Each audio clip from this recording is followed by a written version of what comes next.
The second one? Mm-hmm. Okay.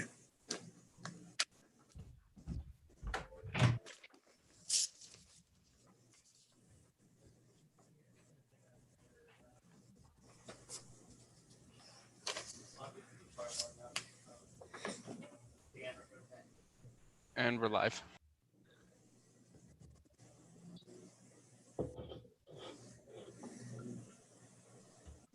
Good evening. Hello, everybody. Welcome to the 5 p.m. Board of Trustees meeting, work session.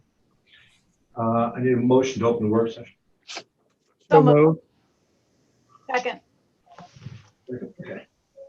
Thank you.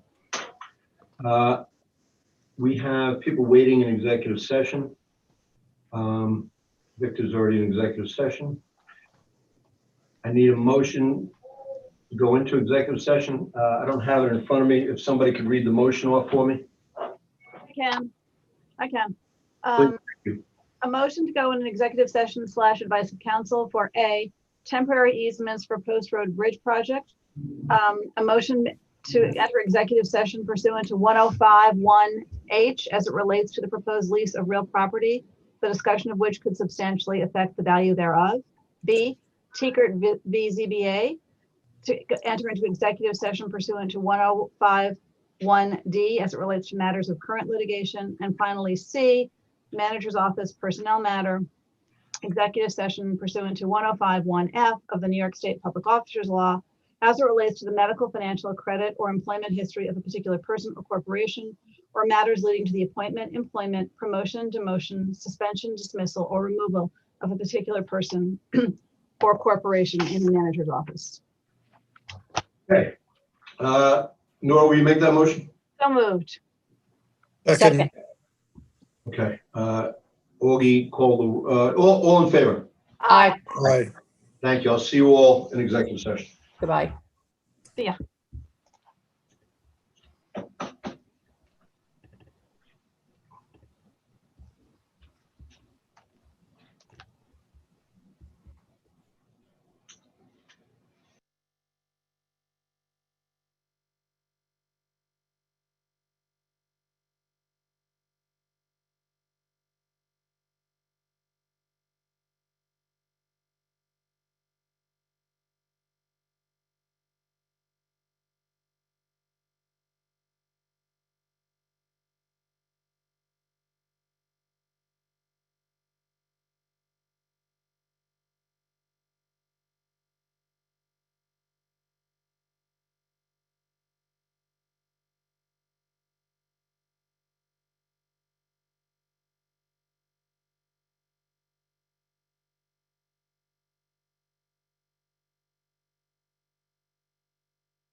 Now it's not.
Who was that?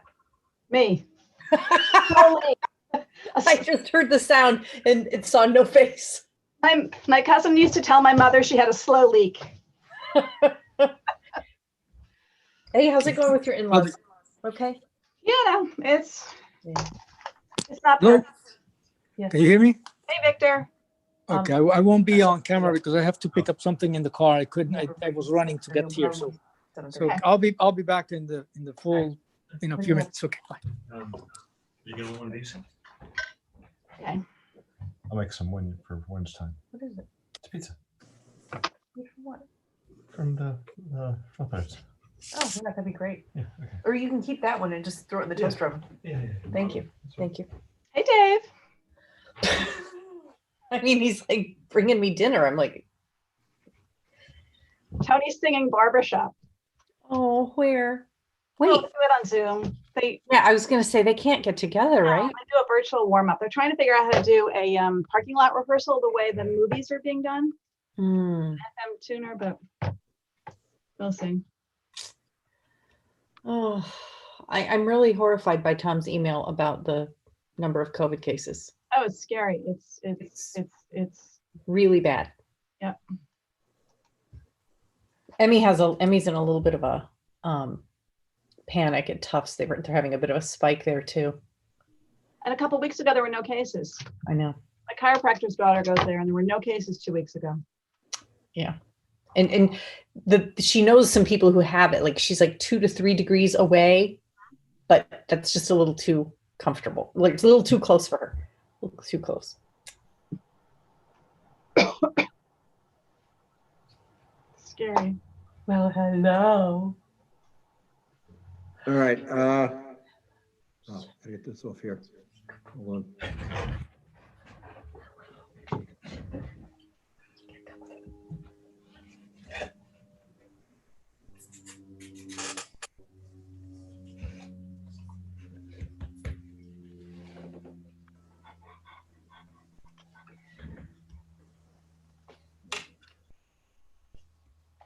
Tom, you're frozen. Okay, I'm gonna come up this way. I use this just to see what's going on with the game. You all can hear me, right? Yes. Okay. Okay, good evening. We are back at the work session after an extended executive session, an extended but fruitful executive session. One vote was taken in executive session. The vote was, I believe, 4-0 to engage McCarthy Fingar in the case of Village of Mamaroneck, no, Stuart Teague versus the zoning board. That was the only action we took that's reportable in executive session. Now we're back to work session. The management of this place has told me stuff that they really need to get done, so we're gonna work expeditiously. First item is on the agenda is 1B, engineering service for I&I investigation areas 7, 9, and 10 on for regular meeting. Jerry, this is something that has been brought up a few times before. This is work that has to be done pursuant to the DEC order. Is that correct? That's correct, Mayor. And as the board had asked me to do, I went back to the firm that submitted this quote, which originally was at $169,000 and change. They've agreed after we worked out a couple of the areas, and the proposal is now $150,000. So I was able to reduce it. And so I need this so that we can move on with the commitments that we've made to the DEC as well as the order on consent. This is on for the regular meeting tonight. Does anybody have any questions or concerns? Okay, hearing none, I assume this will be on and pass at the regular meeting with any luck at all. The next one, I believe we have a staff member present, Mr. LaRusso. This is harbor, is that right? Yes, harbor fees for the 2021 boating season. Jerry, Tom, excuse me, did you not want the engineering services for the West Basin seawall as well? No, I'm doing what the staff has served. Okay. Done Okay, tonight. that wasn't on for, okay, fine. We can get that for next time if that's okay. Okay, Harbor fees for 2021 boating season. So Mayor, this is on the agenda with some urgency because we have to start mailing out the renewals and inform some residents of a few minor changes. The guest dock access goes up. Actually, we're proposing a new fee of daytime $20 and overnight $5. And what's going up about $20 to $20 is the residential kayak storage. Non-residential is going up $50. Winter rack storage on the kayaks is now $180 for residents, $360 for non-residents. Kayaks that are in the water, annually, the residents would pay $180 and non-residents would pay $360. The majority of the changes that the Harbor has worked on to propose. Okay, thank you. Mr. LaRusso, do you have anything to add, sir? The transient dockage would be for the $5, for the overnight would be $5 per foot. So it would all depend on the length of the boat, it would be $5 per foot. I'm glad you made that change. That's good. I'm glad to hear that because I was going to say that's the lowest rate this side of the Pacific. Right. You'd be right. You'd be right. Okay. I have one question about in-water kayak storage. It's not great. How do you store they don't have bottom paint, so why would you want to store a kayak in the water? Would that appeal to people? It does. Right now we're full. We can't fit anymore. I'm trying to make more spaces for in the water kayaks because Okay. we've full. You're hardier souls than I am. So I do have a question, Jeff, on the $20 for the day. Is that $20 per foot or $20 flat? No, $20 flat because it would be for like a 4-hour block. So, $20 is, we could also do that by the foot if you wanted to. And do like a, $8 a foot or something like that for the day. I think you might be better off trying to do something like that, but that's up to you. I'm not opposed to it. It's just $20. And one of the concerns I have is some people come and they stay there for, 15 minutes to, maybe, an hour, doing something. Are we, we have not charged for that. I assume we will not continue not to charge for that. Right, this would be a minimum, you'd have to be there for a minimum of 4 hours to pay. If it's just the hour or so, we just let them stay if they want to run up on the avenue or something like that. I would rather see you do the per foot for the day. Okay. $8 is fine.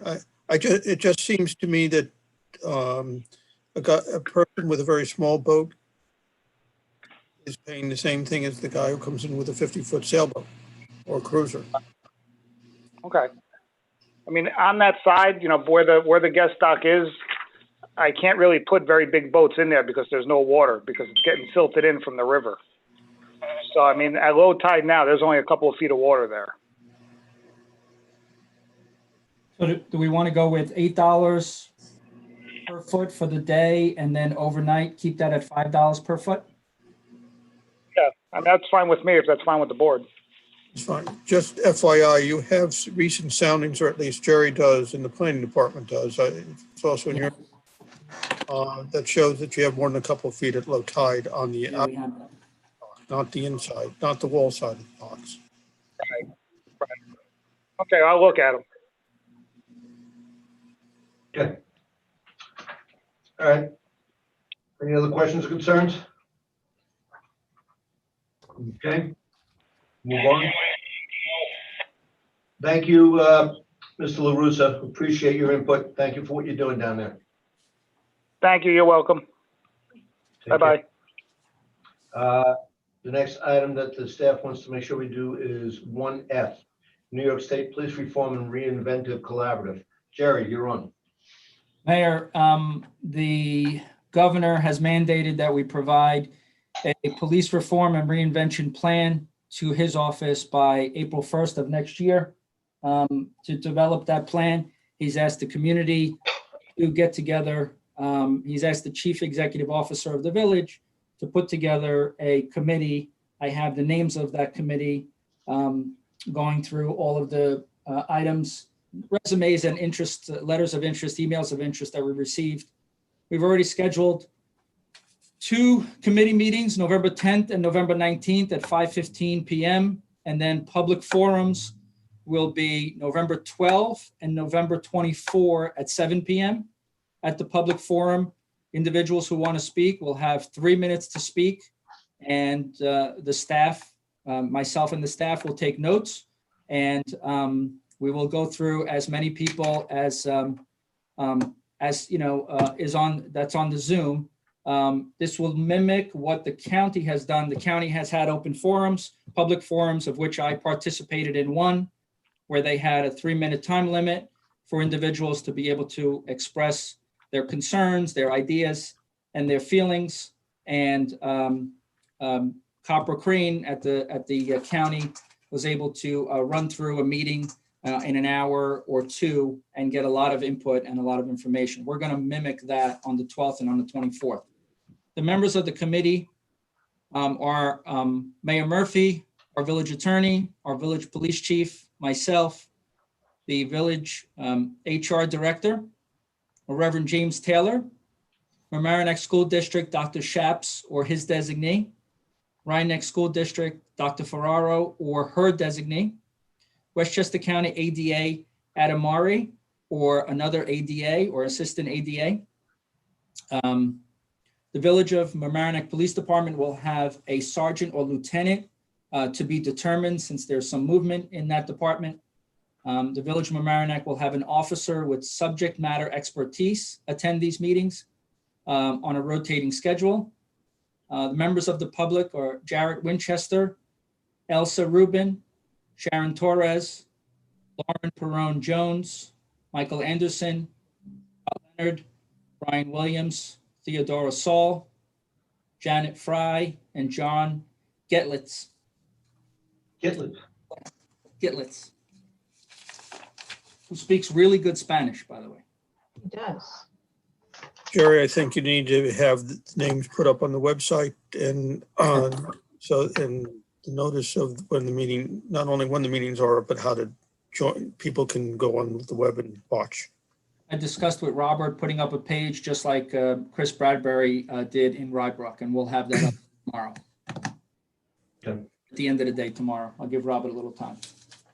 Any questions, concerns? So were there a lot of other people who applied? You had a good application? I think maybe 5 or 6 more. I don't have them in front of me. I don't even know where that pile is. Thank you, Jared, for putting this together. And Thank you. this is going to be an important long-term effort. I do have a question, if I may. So November, if I got it correct, 12 and 24 are the first 2 advisory committee meetings, right? No, that's the public forums, Victor. Public forums, okay? Yep. Advisory committee meetings are November 10 and November 19 at 5:15 p.m. Okay, but everything will be, if anybody wants to watch this, it'll be available on Zoom or Facebook Live or something? Yep. Yeah, the public forums will be the typical Zoom. The ad hoc committee meetings, because of the sensitivity and maybe some of the nature of the subject matter, I'll determine that whether we have to go into an executive forum or not to be able to do that. There's some information that the police will have to disclose to the committee members that may not be appropriate to disclose to the public regarding some procedures and how we do things. So a little sensitivity in that regard. So I may have to gauge that as we go through the subject matter. Well understood, but in principle, they are open. So for example, once those certain information that will go in and out, then they'll be, so in essence, it'll be open. When would then come for the first meeting, that will be a public meeting before the Board of Trustees? It says here, December whole public discussion at the BOT meeting. Is that still part of the schedule? It is, yes.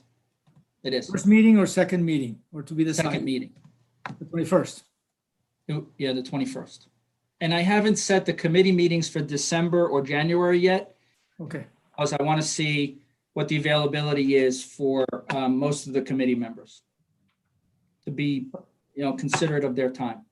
Yeah, December's always hard for everybody. but That is only, very- the community forums are only then here now in November, and then there's no more community forums? That's it? Because the public forums would be in November, Okay, give a sense and maybe hopefully some direction and idea to the committee members. right. The next public forum would be at the BOT meeting, which also serves as a public forum on the 21st. December, okay. And then that's it. And then it comes in January, right? Comes back. Yep, and in in January will on be the some second- committee meetings. The second week, the second meeting in November, that's when the board reviews the draft reform. Because it's not spelled out. In January. I was So following until January? December, I'm clear, but in the first page of this document that's in our backup agenda, I think it's probably the one you're going to update. There's no clarity of when it comes to the board. But it says draft reform prevention plan on website on January 21st. We have a meeting on the 25th. Right. So Should we add that discussion there? So we have a second, so we see where we are on the draft document on the 21st. Why don't 25th. Why don't we see how far board gets? The advisory committee. And if I could just say one thing, in essence, after the second advisory committee meeting in January, then it's all the Board of Trustees on this, because the Board of Trustees has to approve the plan to submit it to the governor's office.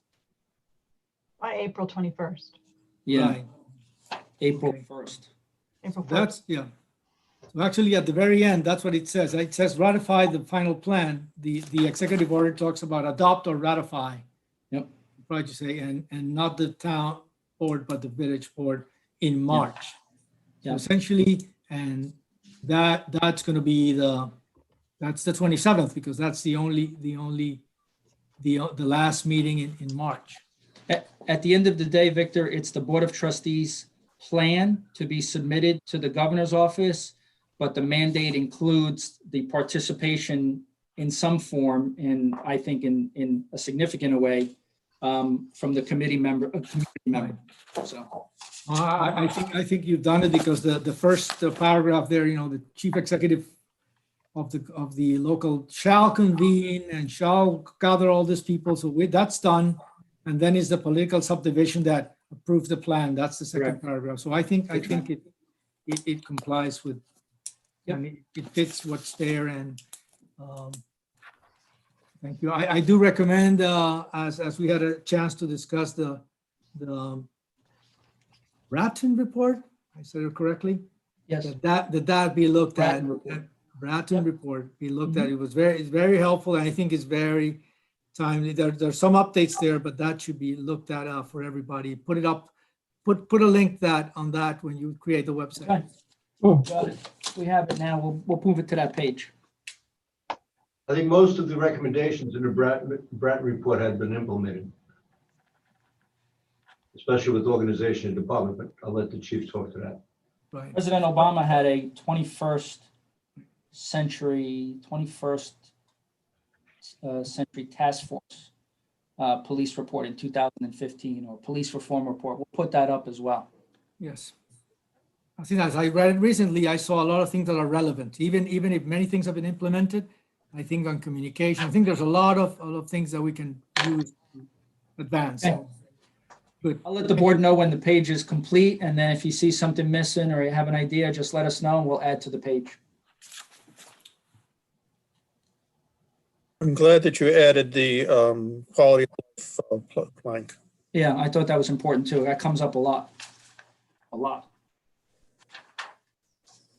Okay, next item. Outdoor dining. Chair. Mayor, Chamber of Commerce has contacted us many times, as the board knows. I can tell you as a gauge, we normally close down or ask the merchants to close down the sidewalk cafes on November 22nd. We understand that this year is a little different, but we also understand that many of the restaurants have also erected what I believe is something very similar to indoor dining, which is a closed tent type of environment. And there may be one side open, and that's the argument, and whoever wants to argue with me is always welcome. But the reality is, winters in New York are not winters in Florida, and we will eventually get snow, and we will eventually have issues clearing that snow and making sure that Mamaroneck Avenue, which is an emergency route as well as a transportation bus route, has to remain open and accessible. The concrete blocks and the tents and the outdoor structures are an impediment for that. So I can only recommend to the board that we go to December 1 and not much else, or not past that date. I understand that that's a date that they're using in Rye. I understand that Larchmont is extending it significantly, but they have a different makeup. Their streets are very different than our Mamaroneck Avenue, especially since the fire truck, runs down Mamaroneck Avenue, sometimes 10 times a day. And so we need to be cognizant of that fact. Well, I have no problems with December 1st. I think we're in a bit of a strange thing here where it's 75 degrees on November 9th, and that's not going to last. Yeah. Jerry, I want to defer to you and Tony and what you guys need to do operationally too, so that when a snowstorm comes, we're fine. And I do recognize that we're different from Larchmont. I wonder if the board could discuss something that I think will help the residents get, or the restaurants and the residents, get through the winter, which is perhaps adding some, pickup only short-term parking spaces, maybe near the crosswalks, so that we can get some turnover in those spots and make sure people can run in and pick up their dinner, or do curbside. If restaurants want to entertain the idea of curbside, and you text in, I'm here, and whatever needs to be done. But I think we should have that discussion. I'm going to second Kelly on that. And actually, there was the study of traffic in the downtown had recommended that we add 15-minute spaces, and that was like 4 or 5 years ago. And that was looked at, but it never got implemented. I think the time has come, and probably we could do that quicker. I don't think. Sure, we can do that quickly. Well, we should do it in a way that they aren't bunched together, Right. and they have quicker turnover. So Ball's drafting a law, I believe, right?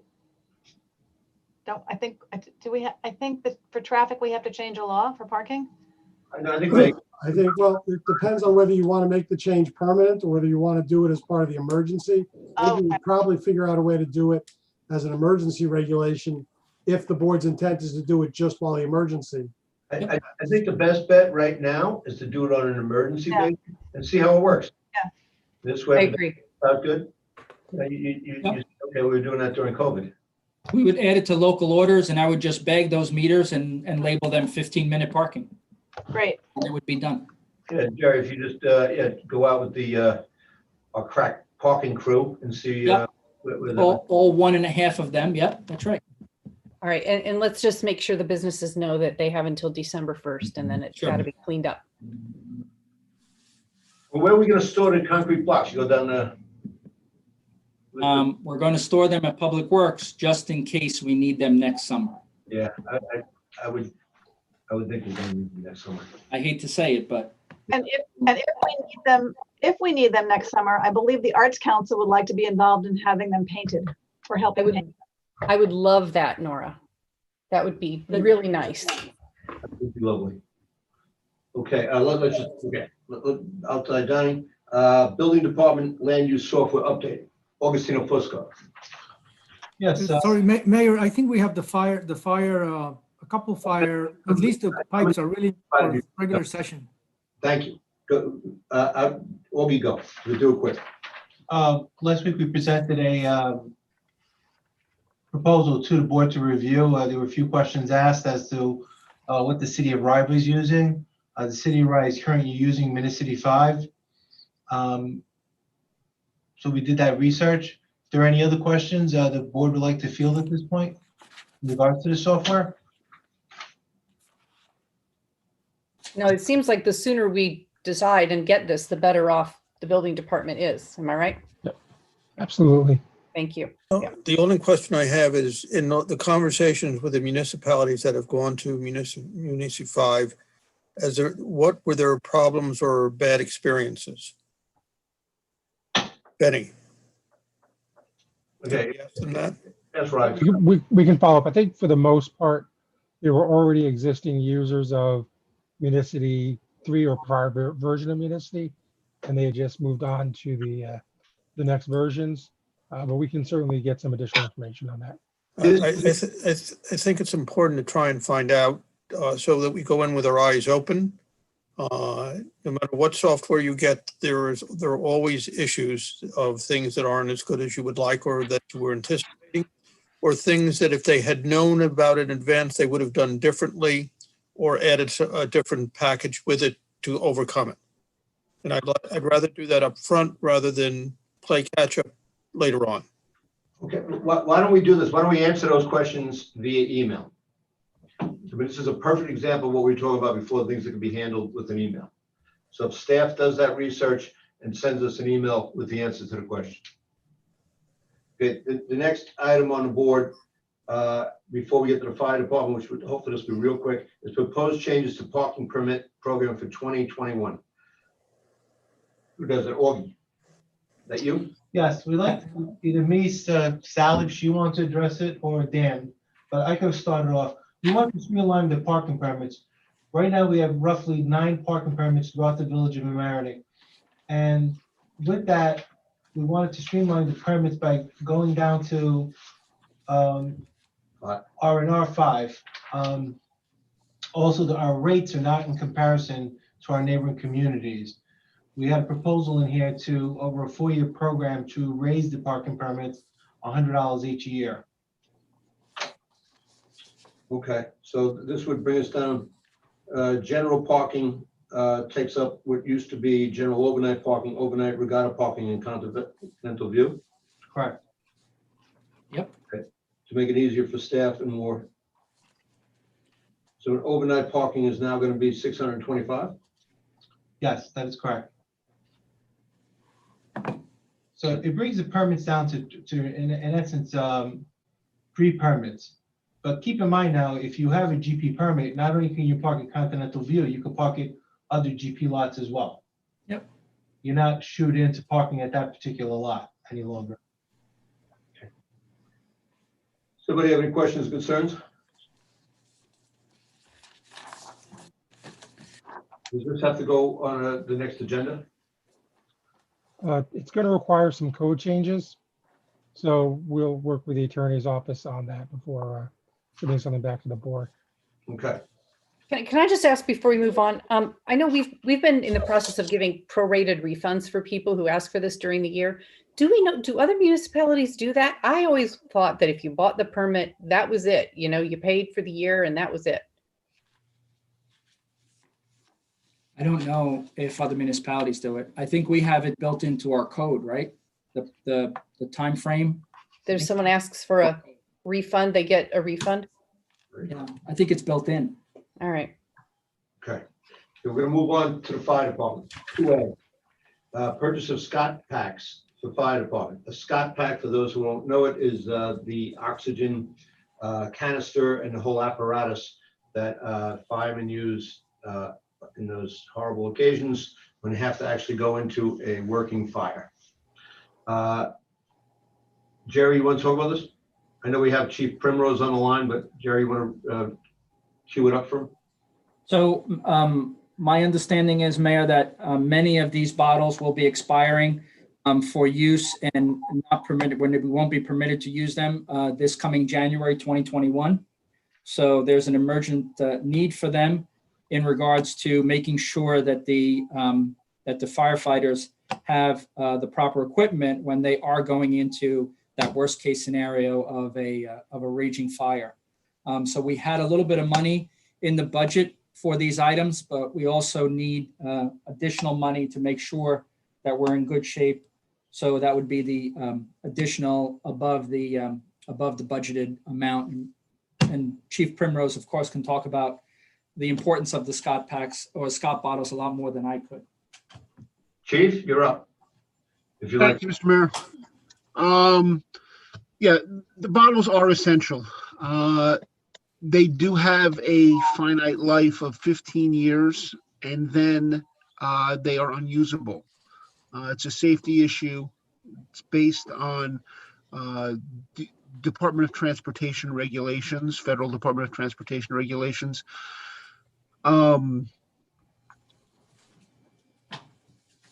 What's happened is that in the past, large quantities of air bottles have been purchased in groups rather than purchasing a smaller number each year, where we would run into a situation of having basically a glut of bottles that have to go out in one time.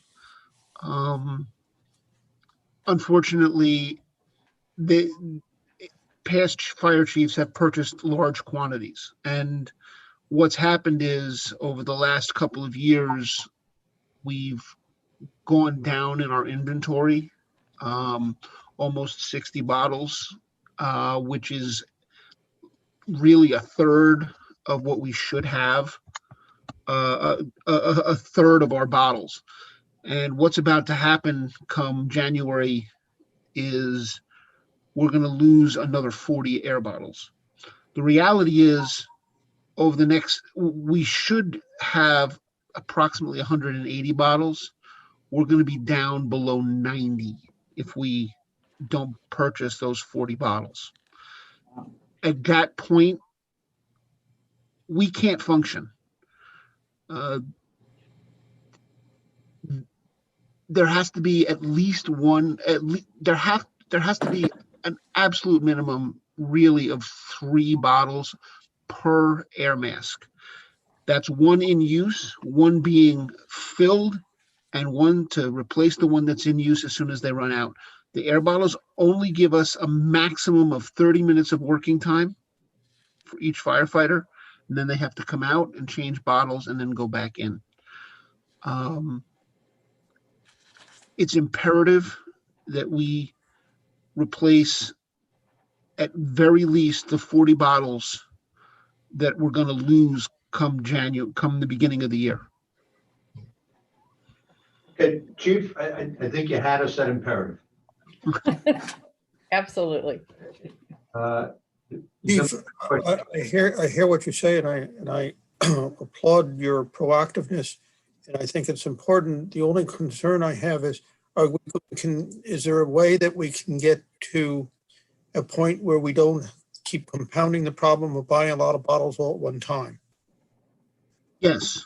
My recommendation would be to set up a permanent line in the budget that would obviously have to change, would have to increase as prices went up, to purchase between 13 and 15 bottles every year. Now, what that's going to do is briefly, the number of bottles is going to go up beyond what we actually need. But what would happen is eventually we would hit a 15-year rotation, and the number of bottles would steady out. The problem that has happened in the past is a fire chief has said, "Oh, look, I have all these extra bottles. I don't need to spend the money on the bottles. I can move that money somewhere else and purchase something else." And then another chief, in this case me, gets stuck with the urgent need to purchase way more bottles than what should be purchased every year. Okay. May I, Mayor, here? Hold on one second. I think we're also waiting that we might possibly, I mean, we're going to buy this, but I just want the public to know that there's a good chance we're going to get reimbursed by New York State as part of Steve Otis's grant. Victor, you going to say something? Yes, I think just to answer Trustee Natchez' question, this is the step in that direction to adjust transit to that replacement. I'm the liaison with the fire council, and I've been hearing them for months talk about the need to have that extra bottle. And actually, they've been very patient because this is the basic element for their work. But the time has run out. We really need to get this purchase out to them, and it's been done in two ways. One, the 12 bottles are going to be funded from the line budget that was cut. So next year we'd really have to revisit that to adjust it. And the other order will come out of that grant, which, as Dan Sarnoff explained the other day, will be reimbursed as soon as it comes in. We don't have to, right? You don't have to wait. Automatically can make the adjustment. So we've got kind of the best of the two scenarios, and actually I've been sitting and through those meetings, and I really have to bring out to all of you how that department takes all this not just seriously, but the commitment they have and the effort they've gone through this past months. For example, dealing with this, and also, for example, the cleaning of their equipment. We hadn't realized how much every time they go out with all the COVID situation, they have to come back and clean. And some of the cleaning that goes in our budget, it has to be there, and the equipment they need to clean out. So they've been also stressed with all the situation. So this is part one, and hopefully the next part is some of those Right. some extra things with equipment that they urgently need. So we need to catch up with those two things. And I appreciate then that we can make this first move. Great. I just want to point out that when COVID happened, State Assemblyman Otis called me up and he asked what he could do for the village. And this was one of the things we came up with that he could do for the village. And I just want to give him a shout out and to thank him because when we do get the money, which I assume is a home run that we're going to get it, it's really thanks to his looking out for this community. And the next item is a fire department item 2, purchase of fire chief's vehicle. Jerry and then Chief. Then we get Mayor, we have a fire chief's vehicle that needs to be replaced. It's probably the most used vehicle out of the three of them. We have three of them out of all of the apparatus and all of the vehicles that we have because the chiefs are mobile and in their vehicle all day and all night. And so what we have here is a request from the fire chief to purchase and replace a new vehicle. I don't have I didn't pull the item, but the chief can explain how many miles it has and what year it is and the request for the new vehicle. I'll get to it. Okay. Chief Primrose, briefly, can you just tell us the story of the vehicle? Sure. As Jerry said, we operate 3 primary fire chief's vehicles. Each one is assigned to a chief, and while they may be reassigned throughout the years of us being chief, they all get used very hard. After they've been used for that purpose, they get repurposed as a spare for when one of the fire chief vehicles needs maintenance, repairs, and such. Basically, there's been a plan put forward to have a car be in a frontline application for 12 years and then get moved to the spare location for 4 more, giving the vehicle a 16-year life. The vehicle that I'm currently using is a 2008 Chevy Suburban. It has, as of this evening, 120,300 and I believe 87 miles on it. Those have been hard miles. There's had to be major engine work done on it in the past 6 months. it's been involved in at least 2 accidents that I know of in its 12 years being in a frontline position. Rear end had to be replaced. They're starting to get electrical issues with the car. While it should be functional as a spare, it really is past its prime as a primary vehicle, and it really does need to be replaced. Okay, thank you, Chief. Does somebody have any questions with this being on a regular board meeting? All right, Chief Primrose, thank you, and thank all your crew for everything they do for us. And I'm pretty sure that you'll like the result of the regular board meeting. Thank you for your time. One question for the chief before you go. The other issue I've been hearing a lot is about turnout gear. What is the Yes. next on the list? What's the next urgent thing that's required now? That I heard that, and the mask. Can you imagine with COVID, they have problems with the mask. So Okay. those two things have been hammering on. I've heard them all the time. Okay. I'm not sure what you're referring to with the masks. You could be referring again back to the air packs, to the Scott air packs, because Yep. frequently they're called masks. But you could also be referring to various other protective stuff that we're dealing with COVID. No, the next real priority is turnout gear. Again, just like so many things in our business, the turnout gear has a finite life. In this case, it's imposed by the standard setting organization, the NFPA, and it's a 10-year life. And that's for really all soft goods and all of our protective equipment. In order to keep it's a 10-year life. And the other problem is now with all of the concern about cancer in the fire department, which has come to a head over the last approximately 5 years, we've started a program where we're just getting underway of washing the gear after calls. But the problem there is that the gear is then down for at least 16, 18 hours, and in some cases, multiple days.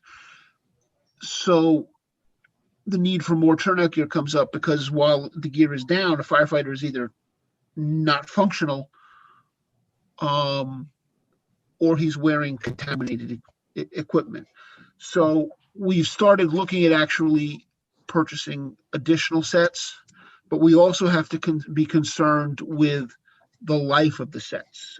There are 2 issues here that we need to be concerned with. Chief, I hate to interrupt you, but I have a few other items I got to get to, and we're already past our time. I'm sorry. I was just trying to answer the question. I know. So I think you made the point. Let's work on that next because we have 12 in our budget. We have for 12 sets. Let's see what's the urgent additional, and we can get that, I think, approved soon for the department so that you get at least the basic. Okay. All right. Okay, Chief. Thank you. Have a good night. Thank you. The next item is a declaration of surplus property, and what the surplus property is a 2007 Chevy pickup with 127,000 miles on it, 2007 Dodge pickup with 36,000 miles on it, and a trailer. So this will just go out to auction, Jerry? Yep, out with the old, in with the new. All right. Anybody have any questions about this? It's on for a regular meeting. Thank you. Hillside Avenue Bridge supplemental agreement as quick as we can. Spoke to you a couple of months back. Since that time, there's some additional costs that have been incurred for extra work on acquisition of properties, specifically relates to the church property because of their corporate organization of the church. They couldn't sell the property directly. We had to engage in a friendly condemnation. So that's the short version of it. Good. Okay, any questions or concerns? Thank you for the short version. Jerry, the next I think is you. Proposal to assist with submission of FEMA reimbursement of COVID-19 related expenses. Mayor, unlike the tropical storm where we've been able to handle that in-house, we're looking for some assistance with the reimbursement for all the COVID expenses that we've incurred. We have September 15th as a cutoff date. September 15th, FEMA changed the rules on us. And so before September 15th, we anticipate going after almost everything that we incurred as far as PPE, the labor, forced labor, protective services, all of that. After September 15th, they realized that the payout was going to be tremendous. So they changed the rules on us. We're asking for Millennium Services to help us with the FEMA application for the maximum amount of 5% of what they get back. So we're allowed as a municipality to charge up to 5% of our administrative costs.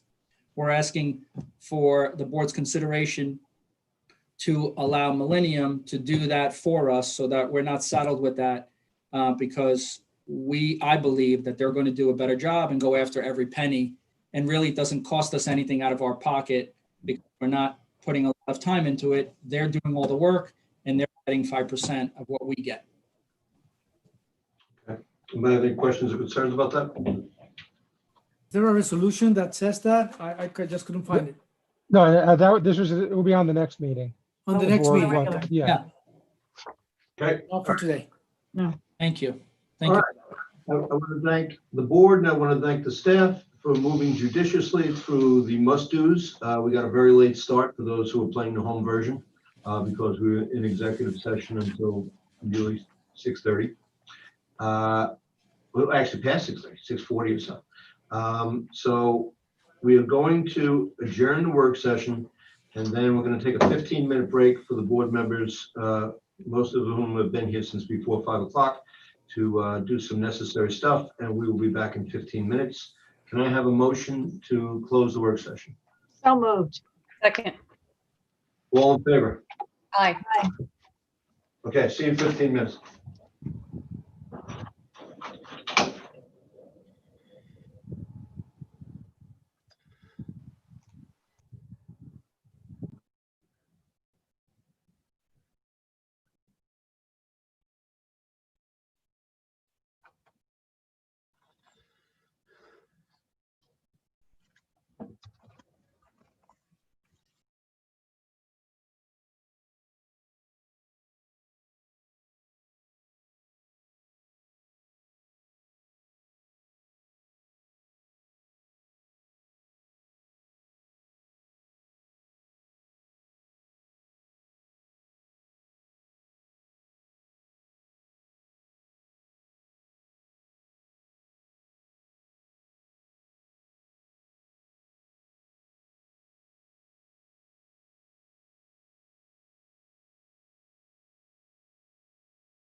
You with the math. You beat me with a lot of things, not with the math.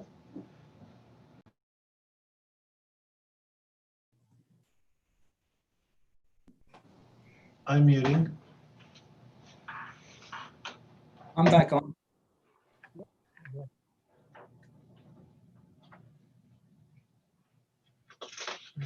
Mic and video is on.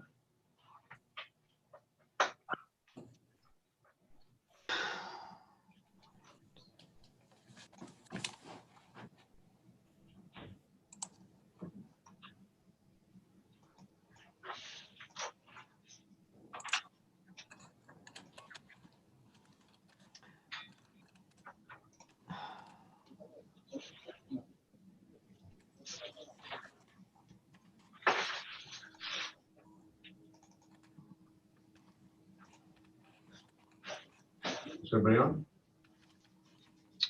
Dan, Victor, Nora. Kelly's not on yet.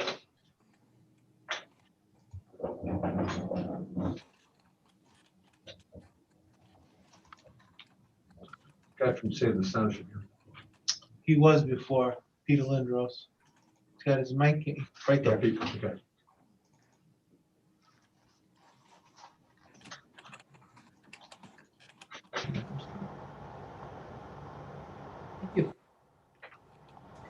Thank you.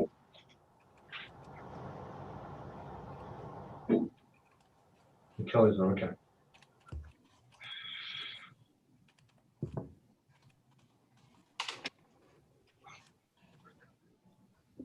Alrighty. Is our mic on? Yes. Alright. Good evening. Hope everybody had a good break. Welcome to the Village of Mamaroneck Board of Trustees meeting for November 9th, 2020. I need a motion to open the meeting. So moved. I'd like a second, please. Sorry, I was muted. Second. All in favor? Aye. Aye. Join me for pledge of allegiance. Aye. Pledge allegiance to the flag of the United States of America And to the republic for which it stands, One nation, under God, indivisible, with liberty and justice for all. Graphic with the flag. Cool.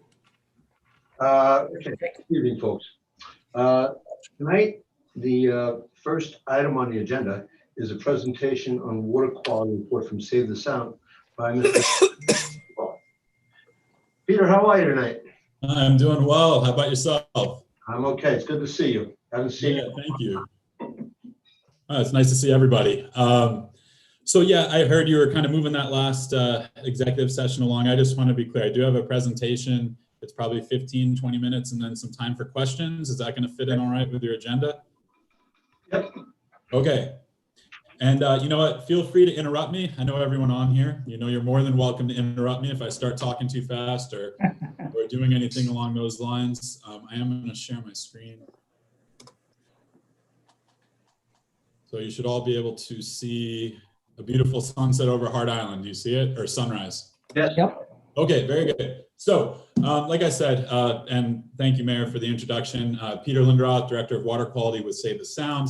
I've been on the team for over 5 years now, overseeing our water quality monitoring, but also working with our advocacy, legislative, legal departments, all things water quality, Long Island Sound, essentially. It's a great place. And we are blocks away from the Regatta and Village Hall. So neighbors, and also have the pleasure of serving on the Marine Education Center Advisory Committee as a co-chair with Sarah Evans. I really enjoy seeing that education center thriving. So without any more delay, I'll dig right in. So as a discussion overview, I think it's been maybe 2 years since I spoke with the Board of Trustees on this matter, but I'm going to go over our fecal bacteria monitoring results with a little bit of emphasis on 2020. And then some recommendations for clean water, not just to the Board of Trustees and village staff, but also to any residents that are listening in. And then new this year, I do want to talk a little bit about the Long Island Sound report card. We recently issued the 2020 We Use and Save the Sound, recently issued the 2020 Long Island Sound report card, which grades ecological health in the open waters of the Sound and around the margins. We'll talk a little bit about that. I'll show you where it lives. Happy to get you some copies. And then after that, we can open it up to discussion or questions.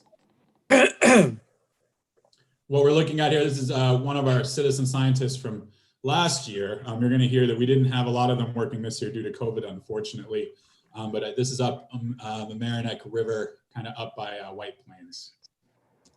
So as you recall, fecal indicator bacteria, pathogen indicator bacteria. You've heard me call it many things, but we have a pretty robust monitoring program where we monitor fecal indicator bacteria across 63 sites, usually from Greenwich through Westchester County, coastal communities down basically right to the border of the Bronx, and then in Queens. And this year we did 62. We had to drop one.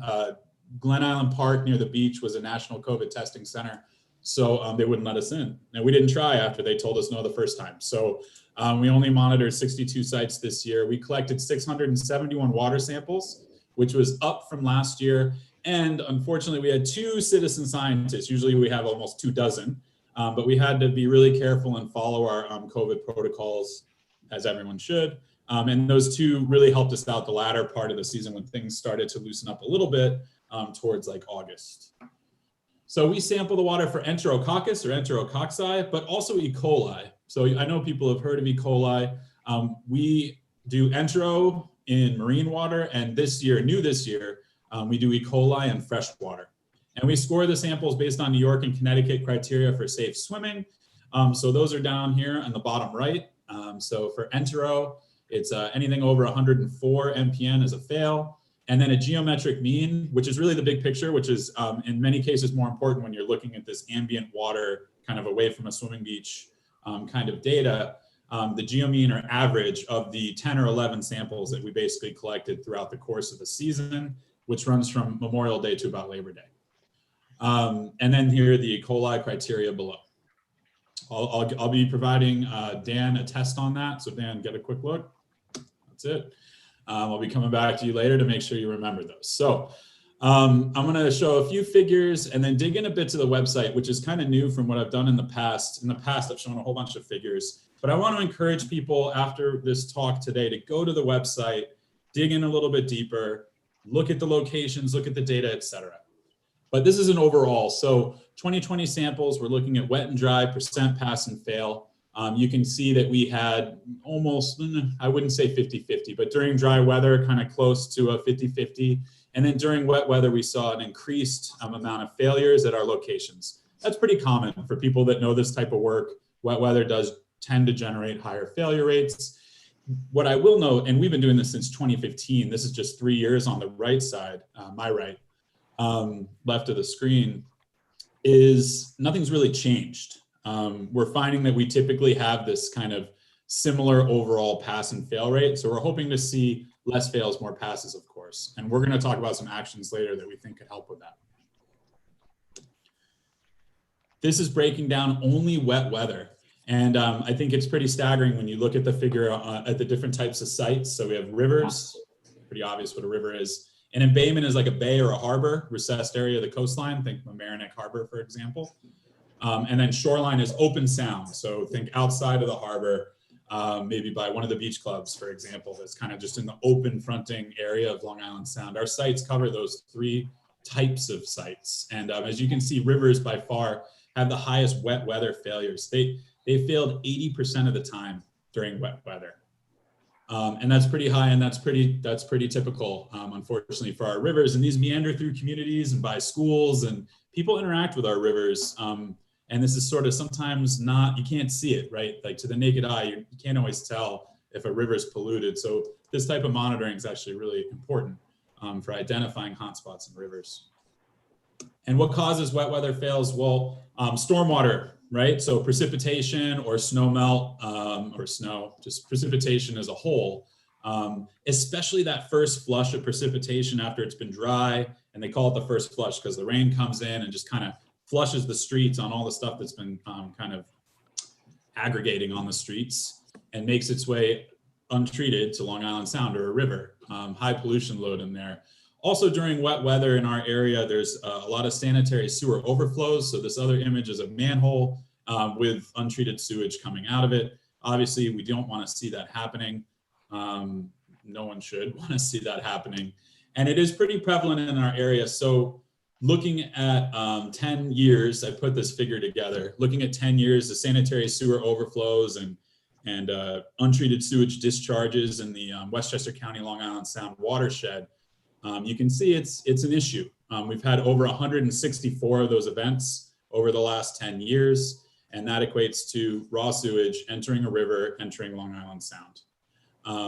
We're going to talk a little bit about why that happens, but in general, you're talking about infiltration of fresh water into a sewer system that overburdens it. And then you get things like sewer water coming out of manholes and pump stations and other infrastructure. And it's a big problem. And then you also just, well, we'll talk more about it, but that's the general cause. There's also blockages and things that can happen. Pipes can also degrade over time and start to collapse and other things. So sewage maintenance as a whole, not just the I&I, but for all these other issues, will really help in reducing these overflows. Any questions on that? Okay, we could take questions at the end too. So on the flip side, now we're looking at dry weather. So not wet weather, but dry weather. And this is a concerning thing that we're seeing as well. In addition to the wet weather fails, a lot of dry weather fails in our local rivers.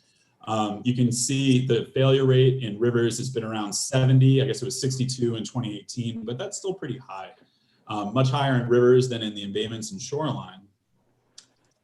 And so this is just one paper on this, but one of the reasons that can happen is during dry weather, you can have degraded sewage infrastructure in old municipalities and old towns and cities that is cracked and kind of fallen apart underground, out of sight, out of mind. And untreated sewage literally can ooze out of those pipes. It's called exfiltration, which is the opposite of infiltration, right? So you get this raw sewage coming out of these pipes. It can mix into groundwater, it can mix into other areas, make its way either into the stormwater sewer, which is not designed to have sanitary sewer water in it, or it can just get into the groundwater and discharge directly to rivers. But there are papers on this, and in urban areas like ours, when we see a lot of dry weather failures, it's often a result of sewage exfiltration from degraded sanitary sewer pipes.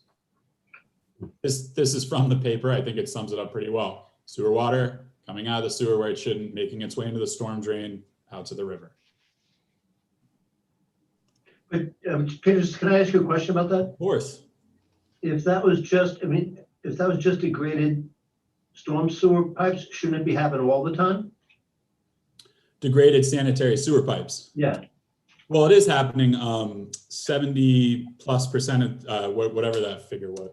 71% of the time we are getting fails. Now, remember, this encompasses all 62 sites. I'd be happy to look more in detail. Okay. I'm sorry, this just encompasses all the river sites, I should say. And some of them are up in more wooded areas, not as densely developed, kind of out of the urban area, maybe kind of tucked away from sanitary sewer infrastructure. So that's a really good question, Mayor Murphy. And I'd be happy to look more into this with you all, specifically to Mamaroneck river sites. Thank you. Yeah, thank you. That's a great point. And we are going to look at Mamaroneck river sites shortly, and you'll see how they're performing. Thank you. So in the past, I've shown like 10 slides, 5 slides, whatever it was, a whole bunch of maps. But what I would like to do here is, and I'll send this to Sally as a PDF with the links and everything on it.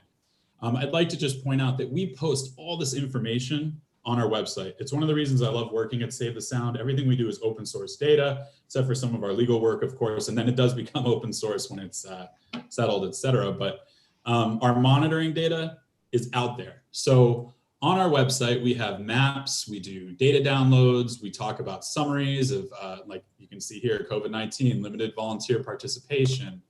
And I'm gonna do that risky thing and go right to it and share that. So it worked, thank goodness. So here you go. This is just 2020. And you can zoom in, and like I said, we're working from Greenwich through Port Chester down through, this is the Mamaroneck River here. Obviously our office is here, so we have a pretty high density of sites around our office. Down to Pelham Manor, Mount Vernon, and then into Queens. And you can see green is obviously good, orange is failing that criteria based on the average, and red is failing by an order of magnitude.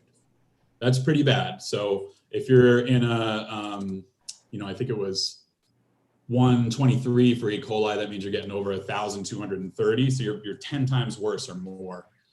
So looking at Mamaroneck, and I really would like you all to do this. I'd be happy to help if you need it again, but you can kind of come in, you can look at particular sites. This is where the Mamaroneck River enters the harbor. You can see it had average enterococcus at 211. Remember, 35 is that criteria. You have some green sites out here. That's good. These are passing. This is out by Otter Creek and Shore Acres. As you work your way up, this one's going to be up by Phillips Park Road. We tend to see higher counts. This is E. coli now, but you see higher counts here. And this has been, I won't call it a trend, but pretty norm in respect to the past 5 years. Up to Columbus Park, where the Sheldrake comes into Columbus Park and the train station.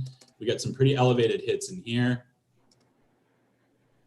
And then, Dan, you had emailed me recently about the border between the village of Mamaroneck and Harrison. I believe that's up in here near Joint Waterworks.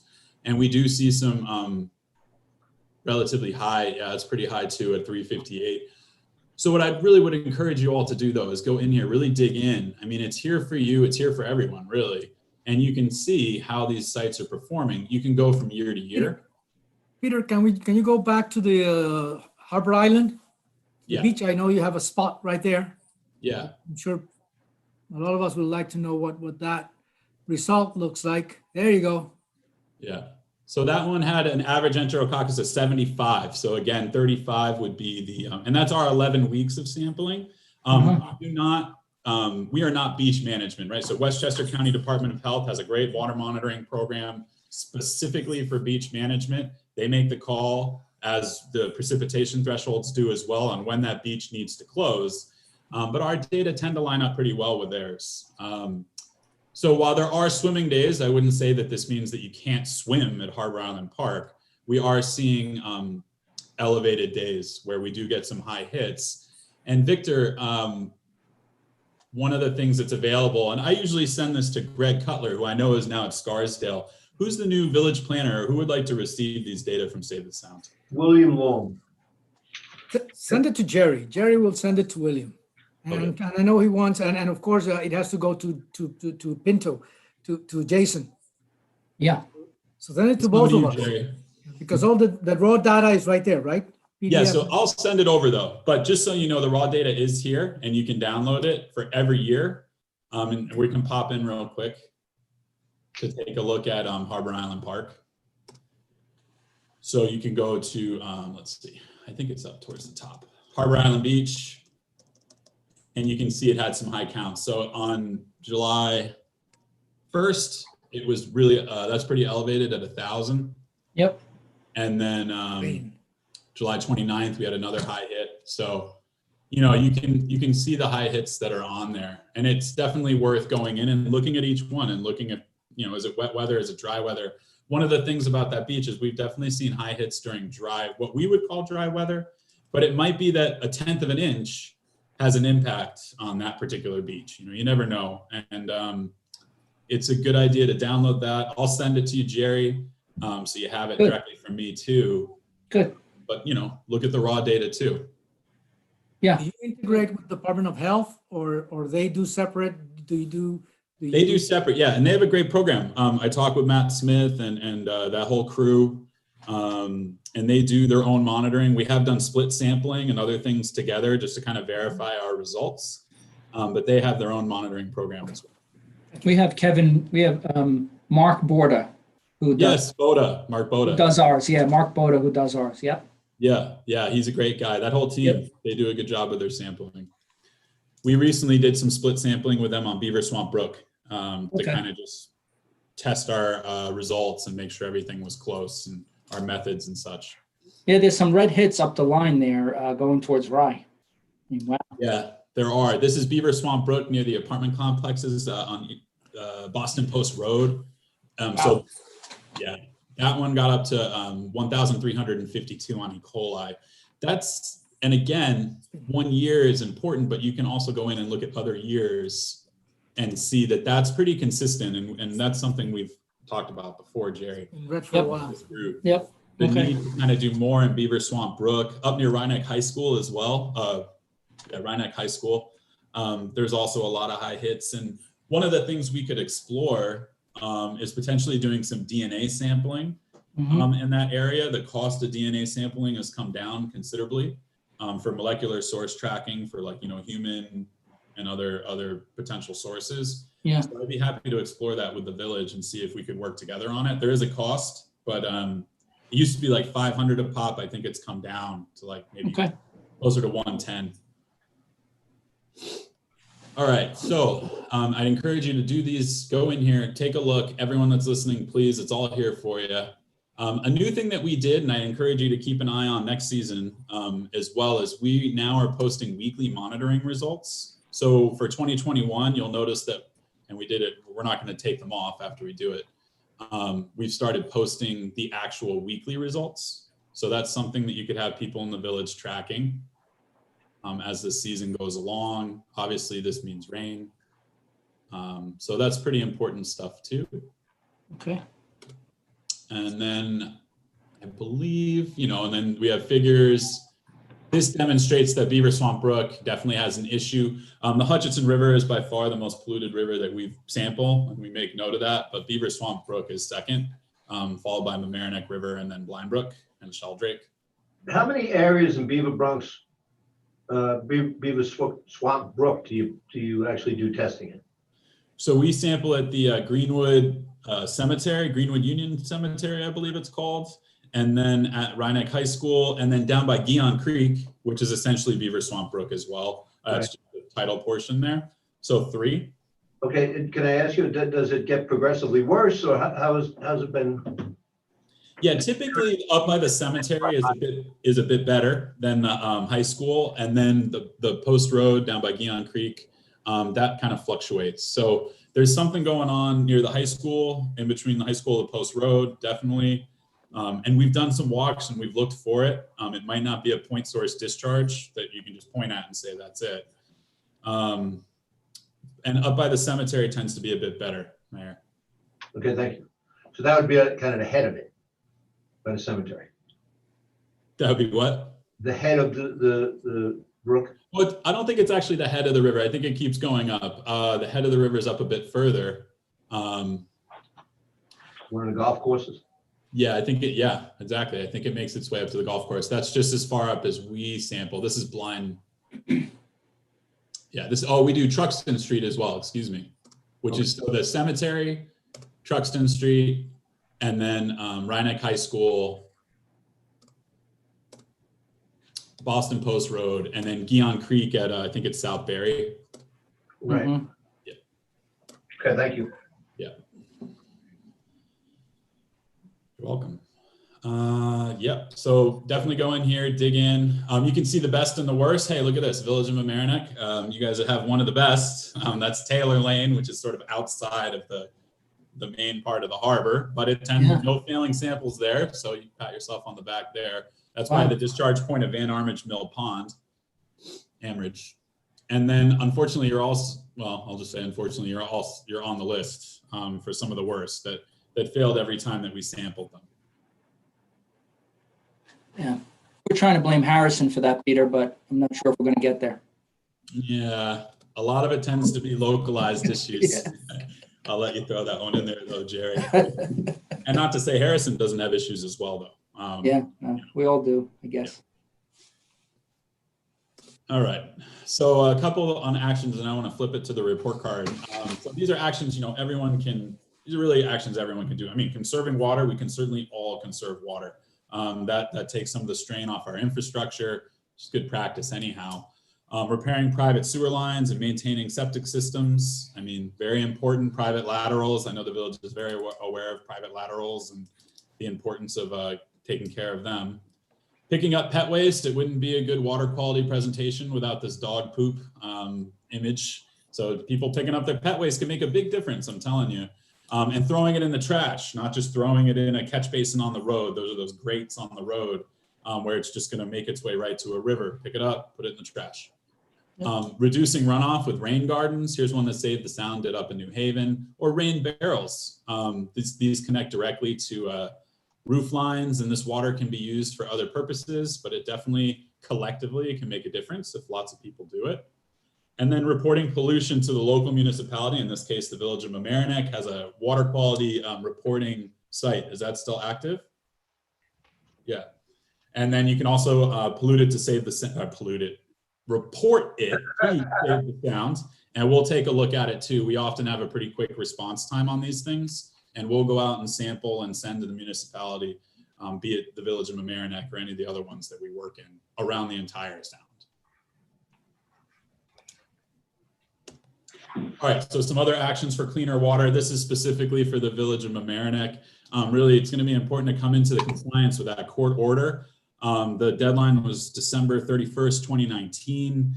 Those repairs really, we'd urge you really to get in compliance with that court order as soon as possible. And I'm not here to just rag on that, but I did have to put it in here. I know that Esquire Spalzino and Village Manager and the Mayor are on.